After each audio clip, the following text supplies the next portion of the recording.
What's good, YouTube? And welcome to the house. I want to share some words of wisdom that left a huge imprint on me when I used to buy, sell, and trade cards. The show is over. The moment round one of the WCQ starts, the show is over. That means prices will tank on the floor at the WCQ. Cards will be bought for so much cheaper, and there's a reason why. How many regionals are there after the WCQ? Oh wait, there's none until after Worlds typically.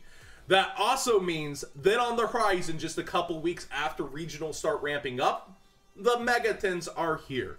This is why FLOD is such an important and valuable set, because it is the one immune to the Megatons, and it also has a lot of meta implications that probably will not be hit by a ban list, just like Maximum Crisis has done for us. Diagram stayed relatively pricey until recently with all the ban list fears. If we look back towards Shiv with the 2017 Megatons, Crystal Wing up till Battles of Legends, Sage, Stone, so many valuable, amazing cards out of that set that were somewhat meta impactful that stayed up there until the Megatons. So do remember, as we head towards that crazy drop-off market, what you might want to think about letting go from the sets of Maximum Crisis, Code of the Duelist, Circuit Break, and Extreme Force. But do remember, the past couple of years, the slots have been 15 Secrets, 15 Ultras.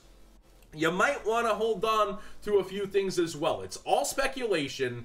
It's all up to you. Do you think they're crazy enough to put Borreload and Saryuja in there and not save them as promos? What are these madmen going to do? Because they're not the cover cards in any way, shape, or form, Firewall and Borreload. John Moore can be wrong. Always spend your money with your own discretion. I just try to show you prices, deals, and then give my opinion. You guys, think before you spend. Such as Apprentice Illusion Magician. This is a card that people always tell me they're shocked is still at 10.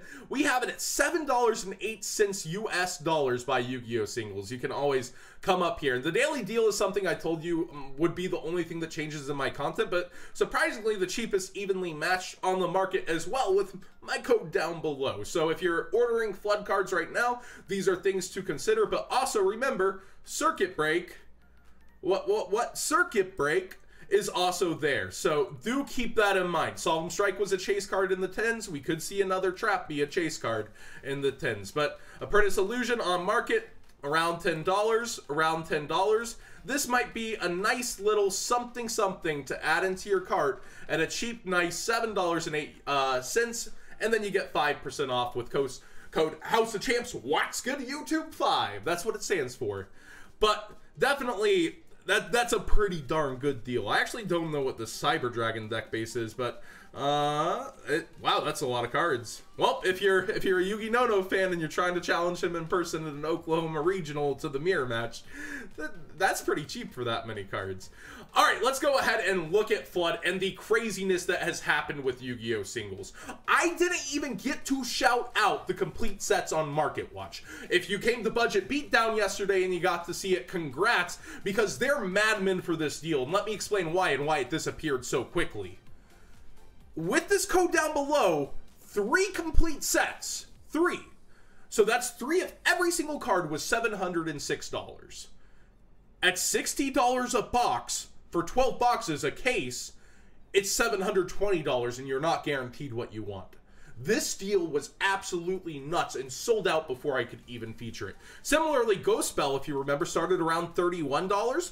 They price tiered her twice and she sold out. It went from 31 to 35 to 39. I even gave Call by the Grave overall the win in the Budget Beatdown. Like, this card is just proving itself, and this is what Yu-Gi-Oh! Singles does. They relatively set fair prices towards the market on what they think. They make really educated calls, but they mess up a lot, and that's why it's so good to come over to their site and get deals. Like, also, Nightmare Corruptor Ibli. Let's go ahead and take a look around for Nightmare Corruptor Ibli. We have Nightmare Goblin, actually, at 12, which is only $2 above.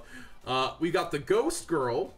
I believe I have her up somewhere. Ah, there she is. We have her at $20 on eBay. I'm pretty sure she's going to be more on TCG Player if we look her up as well. $30 on TCG. So they definitely started her out. I think it was at 12 they might have started her out, and 10 on Multifaker. I'm not sure, but they definitely just started her out too low and sold out of a huge quantity of her. Same with the Ghost Bells. It's actually crazy to see Yu-Gi-Oh! Singles sell out after just a couple of days. So that shows you the demand for these. The lowest Ghost Bells are towards $44 now, which it was a little more expensive yesterday. And remember, there's going to be mass quantities of these booster box open, so the less demanded cards are going to see a small decrease in price. But like, Impertinence actually went up from Ideal 808. This is something I don't think I've seen in a while. It went from 72 to 77-ish, and it quickly meets the $83 mark. This is probably one of the most demanded cards. I think Paleozoics are heavily underestimated because the OCG kind of ignores Paleozoics, whereas we've seen how powerful they can be in our metas. This card's really good in Paleo, it's really good in Altergeist, and as the Brandish come out, the Sky Strikers, this card's going to get all the better, being able to lock down a spell and trap zone. That is just nuts. But we see the prices just gone.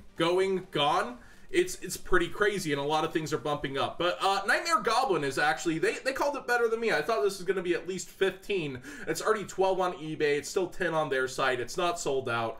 I thought this transitional piece that gives an additional normal to perhaps any deck would be really needed, but I guess limiting it to having to go to a zone it points to and having to get it down in the lower zones, maybe that's a bit much. Vampire Sucker was also decently priced. I thought this was relatively cheap. Seems decent. $2 secrets if you're trying to get a binder full. Red Reboot, of course, a great price as well.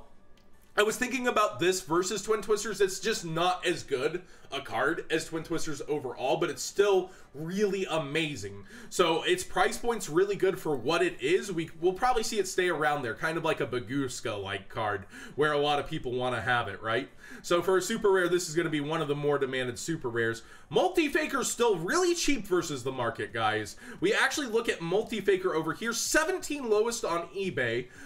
We come over here, and I believe it's even higher. Let's find Multifaker. Yeah, $20. It had a market price of 19, so they actually sold here. People wanted Multifaker, and they wanted it now. So it's still the cheapest on market for Yu-Gi-Oh! Singles, too. People ask me if it's safe to ship to them. Yes, or from them. Yes, it's safe to ship from them. This is a legit site. I've gotten cards from them myself, and I do get something out of the code down below. Me and MCole40, we get something when you use our code, but I've always showed them before having a code, and that's only to compare them cheapest on market. I'll tell you things like hold off on Infinite Impermanence, or Impermanence. Impermanence, there we go. We'll just call it Imp. Infinite Imp. I've told people you might want to stay away at this $85 mark, even with the 5% off, but it seems to actually be rising on eBay. Just wait and see what happens with the price. And if you're not playing in the WCQ this year, think about this. Ash Blossom fell to 40 during that time I told you about the story at the beginning of this market watch. The show's over. Ash Blossom fell to $40 last year for the secrets. Infinite? Just think about the off time in the meta and what could happen with that price as vendors get antsy and just want to flip their money while everything's diving. Speaking of diving, Dragonic Diagram, $20 cheapest for a Spanish, 24s. I think I feature a lot of focus on Electromite because I think it's still going to be good. A lot of people are speculating that True Dracos are just done. I feel like it's hard to hit Diagram directly because True Kings are a thing, and you're letting another deck die for one deck sins. But how else do you hit the consistency? We'll see on a ban list, but do remember it's all speculation, and keep your eye on Diagram depending on what does appear on the Forbidden and Limited list. But it's pretty darn cheap right now if you're trying to top regionals and get your invites with True Dracos. So just something to consider. It's not the worst ever card to get, but it is definitely a consideration for the chopping block. And Masterpieces down towards $9. I think it's actually even lower over here. Yeah, $8 for Unlim and First Ed. High Quantities by Adam Korn. Hey, Overdose Gaming. Nice to see you, man. So you see that people are trying to get rid of them ASAP. Hot potato, hot potato. Who's going to end up with it cold in their hands? So a lot of people are speculating that, and I could definitely see why. It's a huge chunk of the top cut. Konami even recognized it in their post about coverage.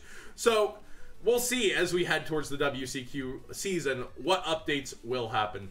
But thanks for watching, everybody. Again, always use your own big brain plays, as Nimnim would say. Use your big brain plays with your wallets on deciding what you want to invest in or keep, as we do head towards that time where there's no regionals, where the megatons are coming. Do keep all of that in mind as you head forward, because these are also Macker cards, as I said, which easily could end up in the megatons and see a Zodiac 2.0 where it just becomes unplayable after they put them in the megatons. Wouldn't that be sad? Konami, please. But again, thanks for watching. Give this a thumbs up if you enjoyed it. And what do you think about these FLOD prices? They're pretty crazy. They're evening out, but they're still relatively high towards what I thought. I thought this set wouldn't have a lot of money when they didn't put many of the Reigns Pack cards in it, but Infinite is just proving me wrong. The Ghost Sister is proving me wrong.